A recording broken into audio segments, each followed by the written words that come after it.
apa amalan seseorang itu tergantung akhirnya. Lalu bagaimana supaya kita bisa meninggal dengan akhir yang baik. Dan bagaimana amal-amal itu bentuknya Ustaz menemani kita. Jadi bentuk amal yang menemani kita di kubur itu bentuknya seperti apa? Bismillahirrahmanirrahim.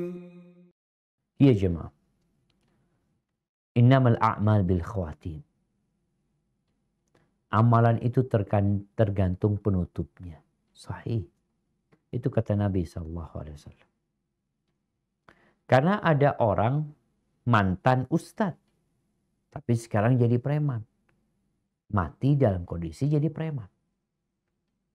Ada preman jadi ustadz, jadi mantan preman. Terus mana yang dihitung? Akhir. Ingat yang membunuh 100 orang. Dia membunuh 100 orang. Bayangin ya. Dosanya membunuh 1 orang aja. Itu sudah sangat besar. Gimana kalau yang dia bunuh itu 100 orang? Tapi ternyata dia bertobat kepada Allah. Dia meninggalkan kampungnya. Dia tanya apakah mungkin aku bertobat? Iya, gak ada yang menghalangi dari pintu tobat. Sehingga dia meninggalkan kampungnya, berjalan menuju ke tempat orang-orang baik, mati di tengah jalan, belum berbuat amal kebajikan, tapi dia punya niat dan dia sudah berusaha untuk jadi orang baik. Maka masuk surga. Terus bagaimana caranya supaya kita husnul khatimah? Ahibati fillah. Ingat, amalan itu ada 2. Amalan zahir yang kelihatan manusia. Dan amalan batin yang hanya antara kita sama Allah Azza wa Jalla. Kebanyakan orang-orang yang su'ul khatimah, dia itu punya amalan zahir yang tampak oleh manusia, tapi batinnya kosong. Maka kalau ingin mati husnul khatimah, jaga keikhlasan kita dalam beramal. Tumbuhkan di diri kita kejujuran akan kecintaan kita kepada Allah Azza wa Jalla. Kemudian kita perlu punya amalan-amalan yang tersembunyi. Ketaatan-ketaatan yang gak ada orang yang tahu. Seperti tadi yang disebutkan. Penghuni surga itu sedikit tidurnya. Sholat malam. Di waktu sahur dia istighfar. Gak ada yang tahu. Tapi kalau sholat kita cuma di masjid. Bas. Ya alhamdulillah sholat di masjid. Di rumah kita gak pernah sholat. Tahajud gak pernah.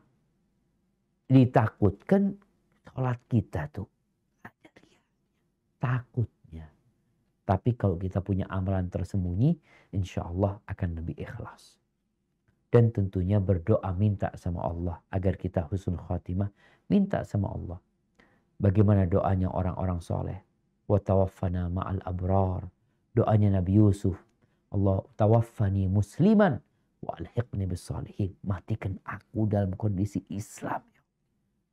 Dan gabungkan aku dengan orang-orang soleh. Maka terus beramal yang tersembunyi khususnya. Peduli dengan amalan hati.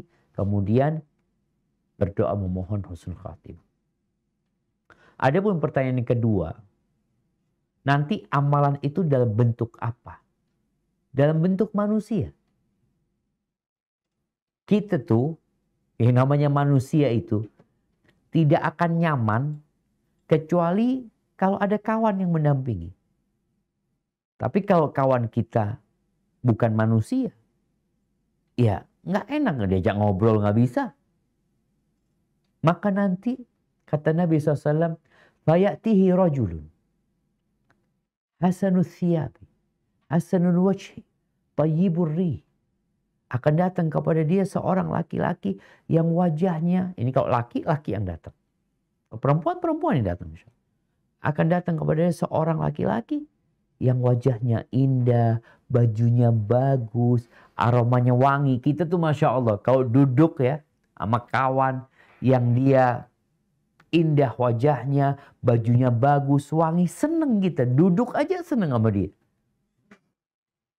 Akan seperti itu. Amalan itu akan diwujudkan manusia. Tapi kalau dia orang fajir, pelaku dosa, yang datang amalan dia juga. Tapi wajahnya buruk. Bajunya buruk. Montenori busuk. Lalu orang ini akan mengatakan, absyir billadhi yasu'u. Ini ada kabar buat engkau. Keburukan buat engkau. Kata orang ini ketika melihat orang yang jelek ini ngomongnya nggak enak juga.